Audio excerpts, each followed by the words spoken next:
Nova York, outubro de 1929. Nos trens, nos restaurantes, nos lobbies de hotel. Em todos os lugares, homens e mulheres falavam sobre ações, o mordomo, o engraxate, a viúva que comprou uma casa de campo com lucros de Kennecott. Ninguém sabia o que era a Seaboard Airline. Pensavam que era aviação. Era uma ferrovia do século XIX. Compraram porque a história era contagiosa. Schiller recuperou um relato da época. Pessoas contavam histórias de fortunas instantâneas ao redor de mesas de jantar. Um jovem banqueiro que aplicou cada centavo em Niles Bement Pond e ficou rico para a vida. Uma viúva que comprou uma grande casa de campo com seus ganhos em Kennecott. Milhares especulavam e ganhavam sem o mínimo conhecimento sobre as empresas em que confiavam. 5 anos depois, os mesmos homens comiam de latas de lixo às 3 da manhã. Um taxista em Cleveland descrevia para o jornalista Arthur Kroc o que via: homens respeitáveis, não vadios, buscando refeições atrás de restaurantes noturnos. E perguntava: quando você acha que isso vai melhorar? A história não mudou. O ativo mudou. A narrativa sobreviveu. Eu estava em Wall Street em 1929. Não foi a ganância que matou as carteiras. Foi o consenso. Quando o engraxate e o banqueiro acreditam na mesma coisa ao mesmo tempo, isso não é inteligência coletiva. É uma epidemia. E eu, Barnaby J. Morgan, 34 anos de mercado naquele momento, comprei a narrativa de prosperidade permanente como todos os outros. Acreditei que o crescimento visível era estrutural. Era crédito disfarçado de prosperidade. E eu sabia. Havia sinais. Mas a narrativa coletiva parecia mais segura do que minha análise individual. Esse é o erro mais perigoso.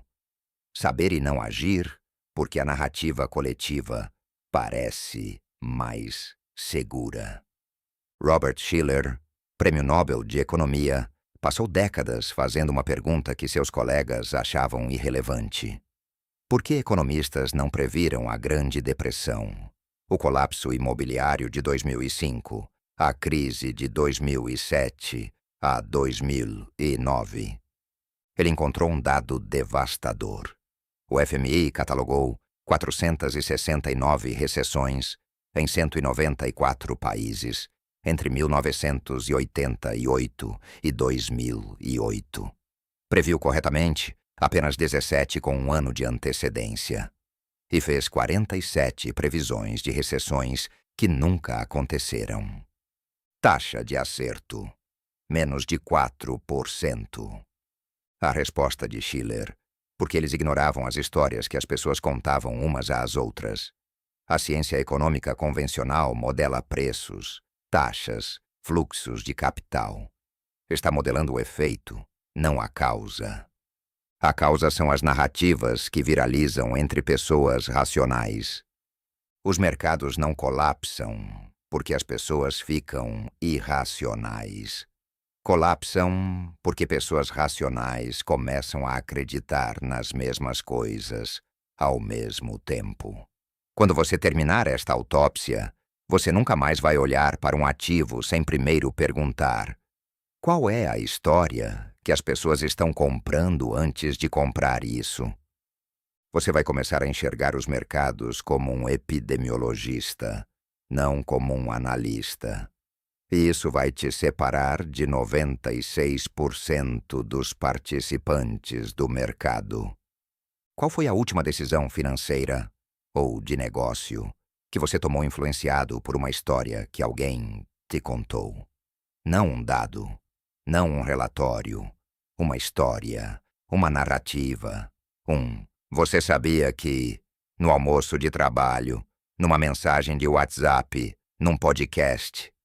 Quando você conseguir identificar a narrativa que influenciou sua última decisão, você terá começado a pensar como um epidemiologista econômico. Se você acabou de ligar, o economista Robert Shiller argumenta que narrativas populares, histórias que viralizam, são a causa subestimada de crises econômicas, não a irracionalidade. A racionalidade em rebanho. Vamos dissecar o livro dele capítulo por capítulo e aplicar ao mundo de 2026. Bloco 2. A autópsia da tese. Shiller começa com Bitcoin. Não por acidente. Bitcoin é a narrativa mais pura dos últimos 15 anos, um ativo que vale zero, exceto na medida em que as pessoas acreditam que tem valor. Exatamente como a tulipa em 1637. Exatamente como o dólar hoje, aliás. O preço do Bitcoin subiu 40% em 40 horas, sem nenhuma notícia relevante. Shiller registra isso não como anomalia, como prova. O valor foi construído por uma cascata de surpresas narrativas. Cada pico de atenção foi seguido por outro pico maior. Quando perguntava a entusiastas de Bitcoin sobre a Merkle Tree ou o Elliptic Curve Digital Signature Algorithm, recebia olhares em branco. A tecnologia não estava no centro da narrativa. O centro era outra coisa. Jovens cosmopolitas versus burocratas entediados. Liberdade versus controle. Riqueza para os que perceberam cedo. A narrativa de Bitcoin tem raízes no anarquismo do século XIX. Pierre-Joseph Proudhon, em 1840. Ser governado é ser vigiado, inspecionado, espionado, dirigido, numerado, regulado. A semente estava plantada. O Bitcoin apenas colocou essa semente numa nova estrutura tecnológica. E a epidemia explodiu. Antes de comprar Bitcoin, as pessoas compravam uma história de libertação. A ideia central do livro: narrativas econômicas são epidemias. Tem taxa de contágio, taxa de recuperação e ponto de saturação. Shiller demonstra isso usando modelos matemáticos da epidemiologia médica. As mesmas equações que descrevem a propagação do ébola descrevem a propagação da narrativa de imóveis nunca caem. Se você entender a epidemiologia da história, entende o mercado melhor do que qualquer modelo de fluxo de caixa descontado. Esta é a arquitetura. Grave estas 7 proposições. Proposição 1. Epidemias variam em tamanho e velocidade. Não existe padrão universal. Uma narrativa pode levar décadas para atingir massa crítica, como o American Dream, que James Truslow Adams cunhou em 1931 e só explodiu décadas depois, quando Martin Luther King a incorporou ao I Have a Dream. Ou pode mover bilhões em 40 horas, como Bitcoin. O erro comum: assumir que a velocidade de propagação indica o tamanho do impacto. Falso. Epidemias lentas podem ser as mais devastadoras. Proposição 2. A narrativa mais impactante pode ser a menos falada.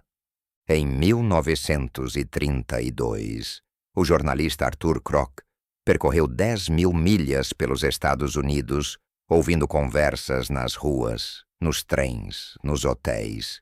Descobriu que as pessoas quase não falavam sobre a crise em termos econômicos formais.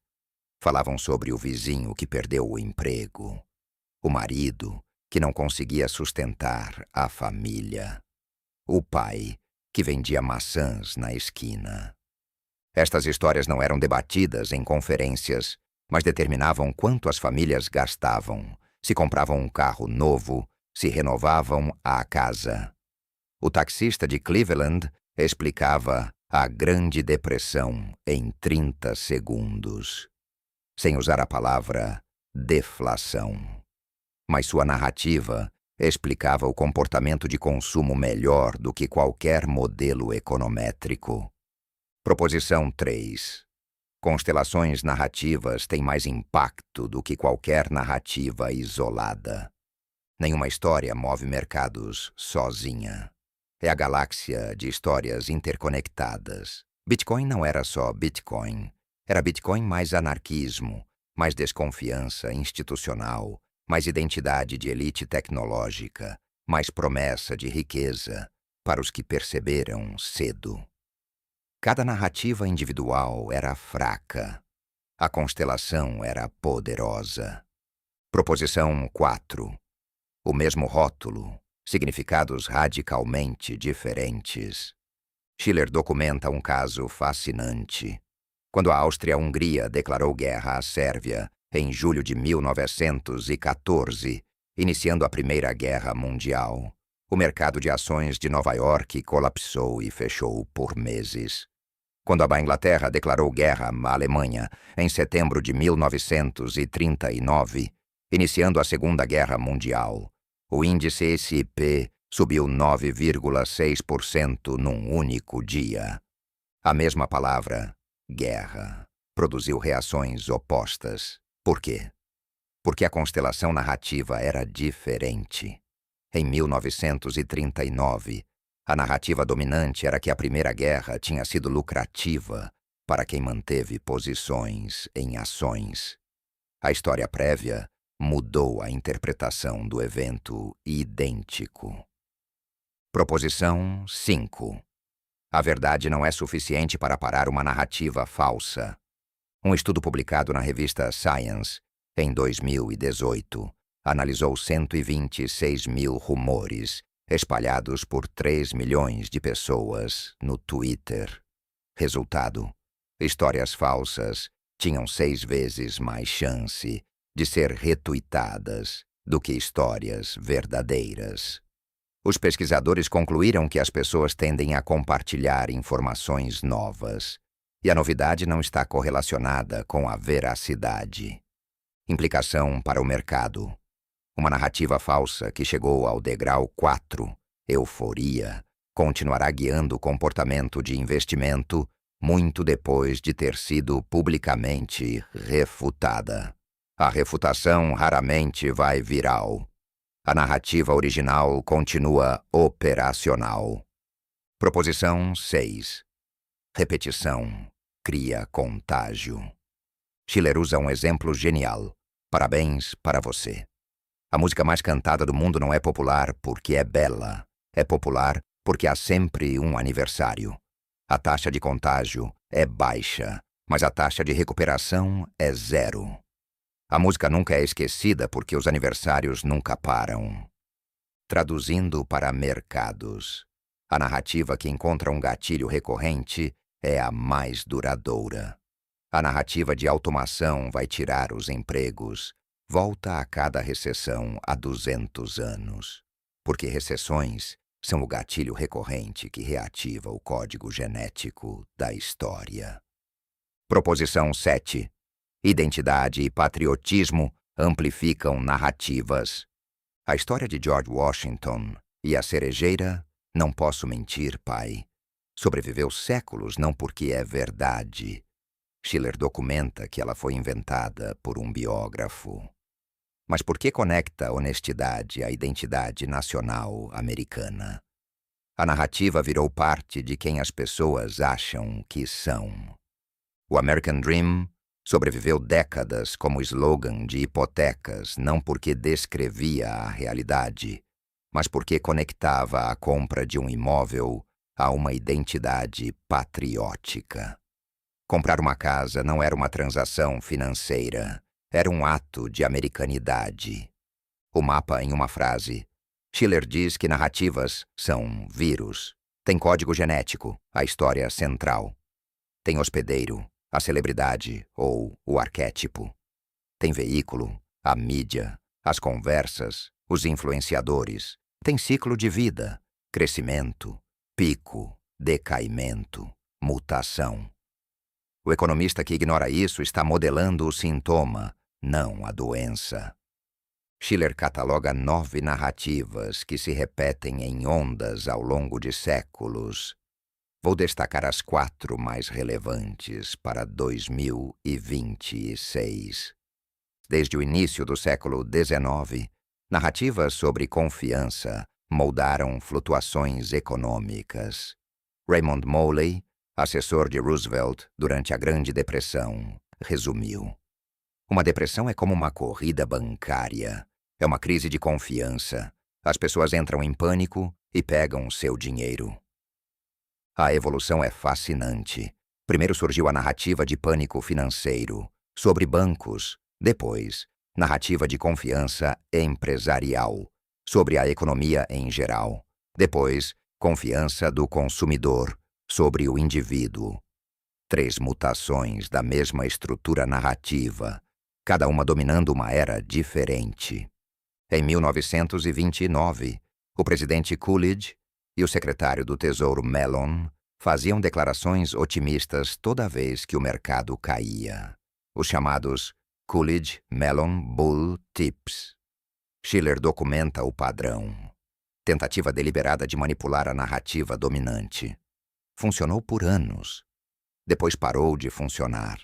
Porque quando a narrativa de prosperidade permanente colidiu com a realidade do crédito insustentável, nenhum discurso presidencial foi suficiente.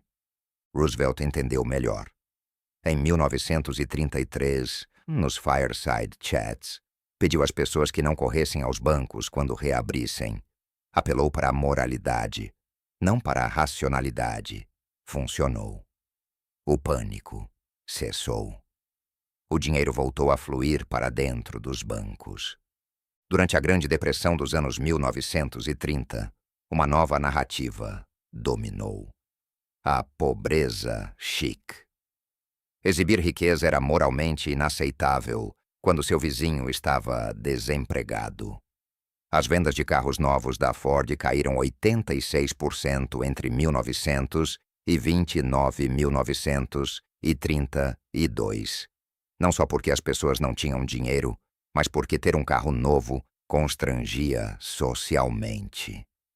Shiller documenta cartas de mulheres em colunas de jornais discutindo se deveriam manter a casa cara ou se mudar para economizar.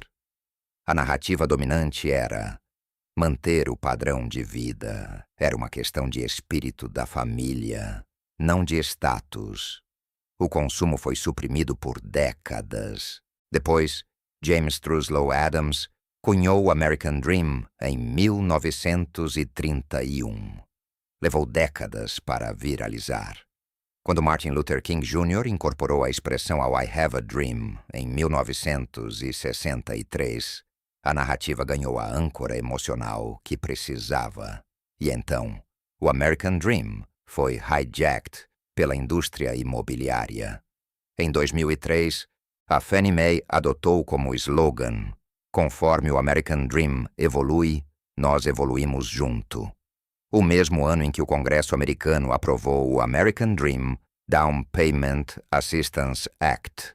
A narrativa de frugalidade dos anos 1930 havia sido completamente substituída por uma narrativa de consumo conspícuo moral.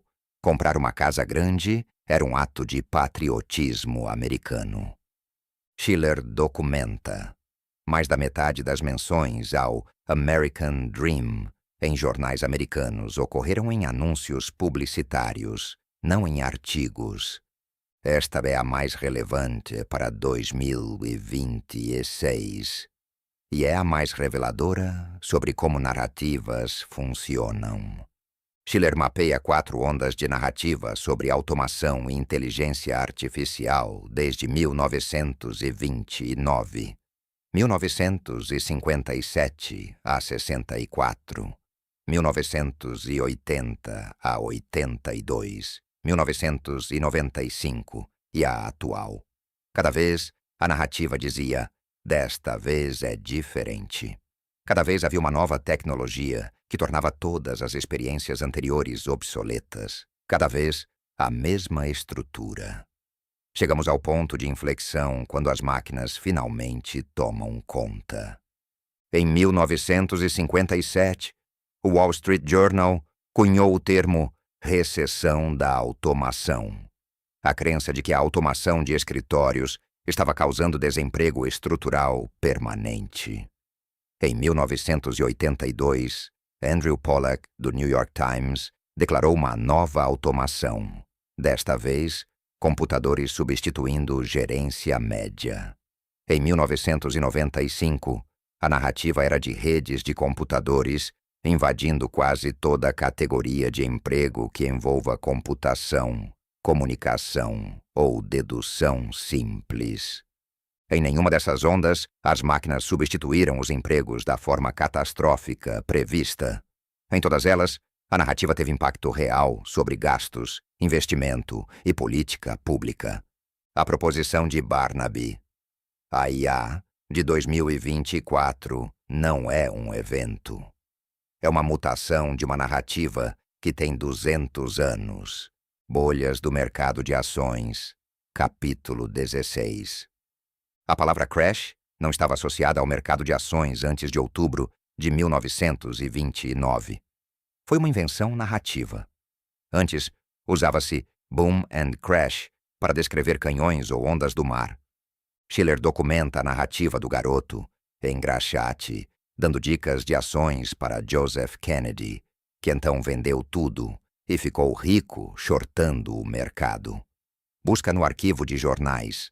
Essa história não existe nos anos 1920 ou 1930. Aparece pela primeira vez nas memórias de Bernard Baruch, em 1957. Foi fabricada décadas depois para criar uma âncora emocional para o pico de 1929. A narrativa de Suicide Post-Crash, histórias de investidores pulando de janelas, também foi amplificada artificialmente. 28 histórias de suicídio ligadas ao crash em novembro de 1929, nos arquivos de jornais. Galbraith documentou que não houve aumento real no número de suicídios, mas a narrativa moldou décadas de comportamento de investimento. O ponto de Shiller: as histórias sobre o crash foram mais poderosas do que o crash em si. O que teria que ser verdade para que Shiller estivesse errado? Que pessoas tomem decisões econômicas exclusivamente a partir de dados, análises e expectativas racionais, sem jamais serem influenciadas por histórias, medo de exclusão social ou desejo de pertencimento. Você acredita nessa versão da humanidade? Se sim, você é a exceção que confirma a regra. E mesmo assim, você age dentro de mercados onde os outros 99% funcionam com narrativas. Então o comportamento narrativo afeta seus retornos, independente de como você decide. Bloco 3. Choque de impérios. O que Kindleberger, Ferguson e Shiller diriam sobre 2026? Deixem-me montar a cena. A autópsia de qualquer bolha começa pela escada. 7 degraus. Deixem-me mapear o ciclo atual de IA.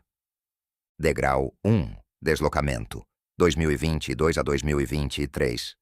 ChatGPT, LLMs, automação visível de tarefas cognitivas. Um evento real que altera as expectativas econômicas. Degrau 2. Crédito. 2023 a 2024. Capital de risco em IA ultrapassou 330 bilhões de dólares em 2024.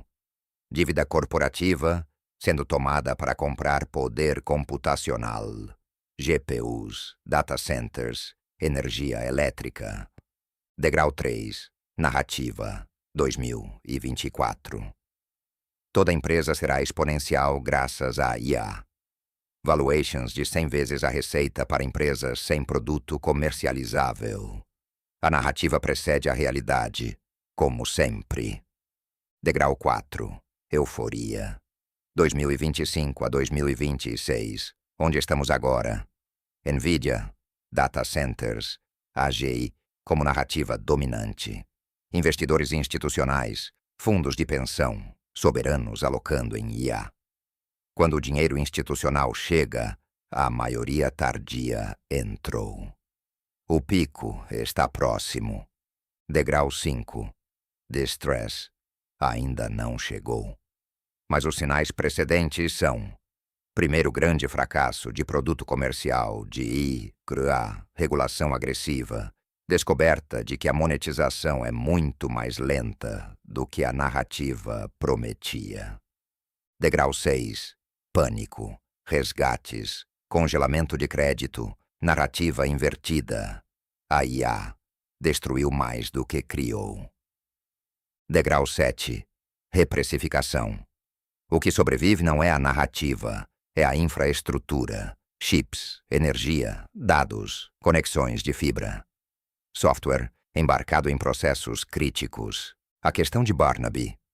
Em qual degrau você está alocado? Quem controla a moeda? O Federal Reserve ainda. Mas a narrativa do dólar está sendo contestada. Quem controla a energia? A corrida por eletricidade para data centers está reestruturando geopolítica energética. A Microsoft está reativando Three Mile Island. O consumo de energia da IA pode ser maior do que o de países inteiros em menos de uma década. Quem controla os dados? As Big Techs americanas, com regulação crescente na Europa e competição crescente da China. Quem controla a computação? TSMC no Taiwan.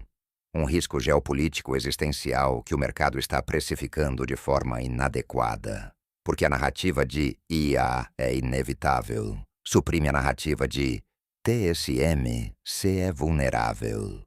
Quem captura o fluxo? Não quem tem a melhor aplicação de IA. Quem controla o encanamento, os chips, a energia, os data centers, a infraestrutura de crédito que financia tudo isso. A pergunta de Kindleberger: quem absorve o risco quando a narrativa colapsar? Schiller documentou que narrativas perenes morrem quando colidem com uma realidade antagonista suficientemente poderosa. A narrativa do dólar como porto seguro é a mais longa da história monetária moderna. Mas a dívida federal americana em 120% do PIB é uma bomba narrativa. Não vai explodir amanhã. Mas quando a história mudar, quando a narrativa de o tesouro americano é sempre seguro, encontrar uma crise de crença vai mudar rápido. Schiller observa: a palavra Great Depression era raramente usada durante a Grande Depressão. As pessoas chamavam de Hard Times. A narrativa que nomeou e definiu o evento só cristalizou anos depois.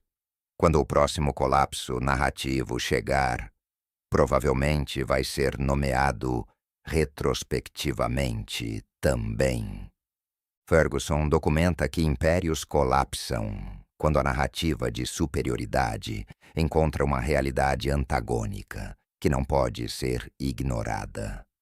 A China vende a narrativa da ascensão irresistível, mas o mercado imobiliário colapsou silenciosamente.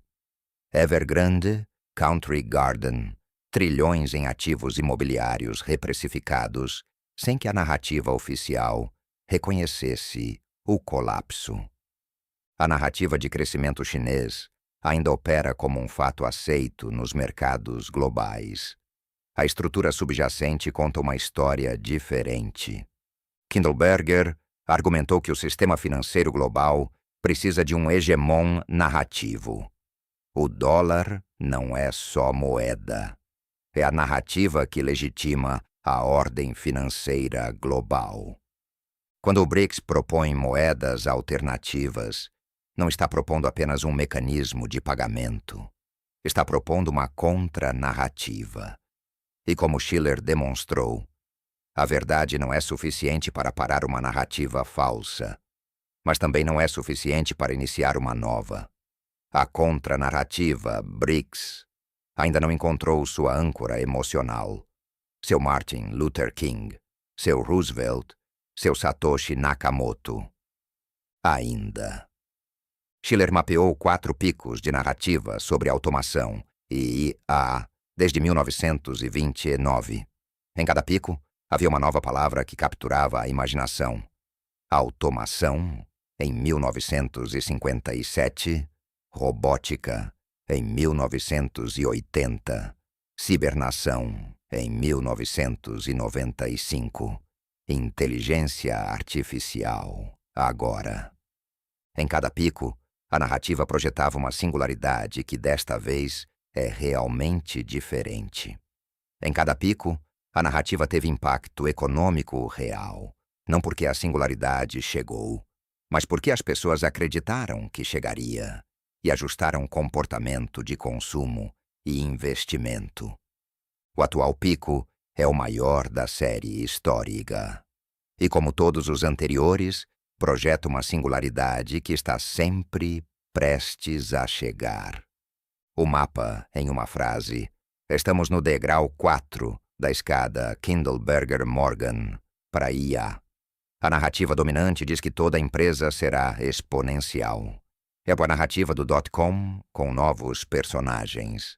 A infraestrutura já está concentrada. O filantropo involuntário, quem financia a bolha sem saber, está alocado em narrativa, não em encanamento. Subestimei a velocidade com que uma narrativa de ruptura pode capturar capital institucional. Quando os fundos de pensão e os soberanos começaram a comprar cripto, eu deveria ter reconhecido o sinal. Não era adoção. Era o sinal de que a epidemia chegou na maioria tardia. Quando o dinheiro institucional entra, quando o produto de cripto chega no varejo dos grandes bancos, o pico já passou, ou está muito próximo. Em 2021, eu sabia. Mas a narrativa coletiva parecia mais segura do que minha análise individual. Esse é o erro mais perigoso. Saber e não agir, porque a narrativa coletiva parece mais segura. Bloco 4. Manual operacional. Teoria convertida em prática. 7 perguntas. Antes de qualquer decisão de alocação, responda a todas. Pergunta 1. Qual é a narrativa dominante? Não o preço. Não o múltiplo. Não o fluxo de caixa projetado. A história que as pessoas contam ao justificar a compra. Se você não consegue articular a narrativa em uma frase, você não entende o ativo. Você está operando cego. Pergunta 2. Qual emoção impulsiona a narrativa? Esperança, medo, ganância, pertencimento ou status? Schiller documentou que narrativas de pertencimento, faça parte da revolução, não fique de fora, tem velocidade de colapso mais alta. Narrativas de status, os ricos já perceberam. São mais duradouras, mas produzem bolhas maiores. Pergunta 3. Quem espalha? Quando a narrativa ainda está sendo espalhada por early adopters e especialistas técnicos, você está no degrau 2 ou 3. Quando está sendo espalhada pela imprensa mainstream, pelo LinkedIn corporativo, pelos apresentadores de telejornal, você está no degrau 4. Quando seu dentista menciona no consultório, você está no pico. Pergunta 4. Qual é o ponto de saturação? Schiller documentou o engraxate de Joseph Kennedy em 1929. Apócrifo, mas preciso como sinal narrativo. Quando o ativo chega ao vocabulário de pessoas que estruturalmente não deveriam estar investindo nele, o ciclo de contágio está completo. A epidemia atingiu a população total. O único movimento possível é decaimento. Pergunta 5. Qual narrativa substituiria esta? Identifique a contranarrativa antes que ela vire epidemia. Quem está publicando análises críticas consistentes? Qual é a história que vai substituir a história atual quando o degrau 5 chegar? Quem está posicionado para ganhar com a nova narrativa? Pergunta 6. Quem controla o encanamento? Não a narrativa, a infraestrutura. Chips, energia, dados, crédito, logística. O encanamento sobrevive ao colapso da história. Em 2000, as empresas de telecomunicações que instalaram a fibra óptica quebraram. Mas a fibra continuou lá. Quem comprou a fibra na falência ficou rico na próxima onda. O encanamento é o ativo real. Pergunta 7. Em qual degrau estamos? Mapeie explicitamente. Não acho que está caro. Isso é impressão, não diagnóstico. Mapeie.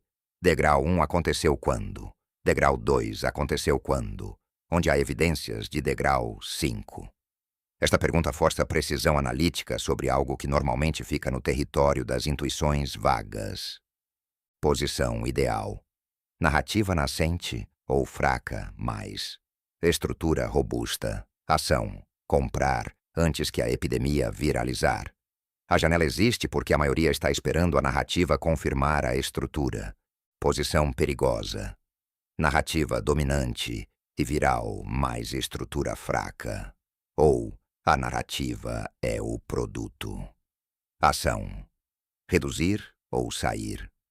Você está no degrau 4. A narrativa está sustentando um ativo que não teria valor sem ela. Posição segura. Narrativa. Colapsando mais. Estrutura robusta. Ação. Comprar o encanamento após o pânico. Este é o momento mais contraintuitivo e mais lucrativo. A narrativa invertida mascara a qualidade da estrutura. Armadilha. Narrativa aparentemente forte, mas estrutura dependente exclusivamente da narrativa. Ação. Você é o filantropo involuntário. Saída imediata. A taxa de ignorância. Eu cunhei este termo para descrever o custo implícito de não saber em qual degrau você está. No degrau 3, a taxa de ignorância parece 0. Todos estão ganhando. No degrau 7, ela é todo o portfólio. O intervalo entre esses dois momentos é onde o filantropo involuntário vive, financiando a bolha sem saber que é o financiador. Shiller quantificou. Economistas previram corretamente apenas 17 de 469 recessões. A taxa de ignorância média do mercado profissional é de 96%. O diferencial competitivo está em reconhecer a epidemia narrativa antes do pico. Bloco 5. Ritual de incorporação. Você chegou até aqui. Isso significa que agora você fala outra língua. Deixe-me entregar o vocabulário. Vocabulário exclusivo. 8 termos que separam quem analisa narrativas de quem é movido por elas. Filantropo involuntário. Quem financia a bolha sem saber. O comprador de degrau 4, que acredita estar fazendo alfa enquanto está sendo a saída de liquidez para quem entrou no degrau 1 e 2. Taxa de ignorância. O custo real de não reconhecer o degrau narrativo atual. Aumenta exponencialmente do degrau 4 em diante. Janela de 90 segundos. O momento em que o mercado precifica o pânico antes que a lógica processe o evento. Nas crises, quem age nessa janela define os preços para todos os outros. Captura de fluxo. Posicionamento no encanamento, na infraestrutura, não na narrativa que circula sobre ela. Quem captura fluxo ganha em todos os cenários narrativos. Infraestrutura de poder. O que permanece quando a narrativa colapsa. Chips, energia, dados, crédito, logística. Esta é a classe de ativo que Barnaby Morgan busca em toda a autópsia. Soberania privatizada. Quando o Estado delega controle ao capital privado sem perceber, e a narrativa legitima essa delegação. A regulação de IA está sendo escrita pelos maiores beneficiários da ausência de regulação. Isso tem precedente. Os bancos escreveram Basileia III. Estado clínico em que o risco se veste de oportunidade. Euforia racional coletiva. O momento em que a análise de risco se torna impossível porque a narrativa dominante redefine o que conta como risco. Em 2006, questionar o mercado imobiliário americano era considerado ingenuidade analítica. O encanamento financeiro. A estrutura invisível por onde o capital realmente circula. Mais importante do que a narrativa que o justifica. O encanamento é o que Barnaby Morgan compra quando a narrativa colapsa e todos estão vendendo tudo indiscriminadamente. 3 filtros mentais para uso imediato. Filtro 1. A pergunta de Schiller. Qual história as pessoas estão comprando antes de comprar este ativo? Se você não consegue articular a narrativa, você não entende o ativo. Filtro 2. A pergunta de Barnaby. Em qual degrau estou? Antes de qualquer decisão de alocação, mapeie explicitamente na escada Kindleberger-Morgan. Impressão não é diagnóstico. Filtro 3. O teste do encanamento. Se a narrativa desaparecer amanhã, o que sobrevive? O que sobrevive é o que você quer possuir. O resto é aluguel de história. Os mercados não colapsam porque as pessoas ficam irracionais. Colapsam porque pessoas racionais começam a acreditar nas mesmas coisas ao mesmo tempo. Antes de comprar um ativo, as pessoas compram uma história. Ultimato final. O dinheiro nunca segue a narrativa. Segue a estrutura. O capital nunca procura histórias. Procura infraestrutura. A riqueza nunca pertence a quem entende a notícia. Pertence a quem entende o padrão. Robert Shiller passou 50 anos tentando convencer economistas de que histórias importam. Eles resistiram porque histórias são difíceis de modelar. Eu, Barnaby J. Morgan, passei 130 anos aprendendo que histórias são tudo o que importa.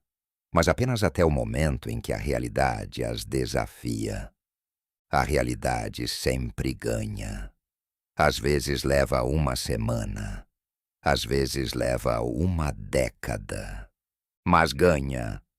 Quando você sair daqui hoje, seja do treino, da caminhada, do carro, olhe para o próximo ativo que alguém te oferecer e pergunte: qual é a história que estou comprando antes de comprar isso? Se você fizer essa pergunta consistentemente, você nunca mais será o filantropo involuntário. Essa foi a autópsia de Narrative Economics, de Robert J. Shiller. O livro existe. A tese é sólida. As ferramentas funcionam. O resto é decisão sua.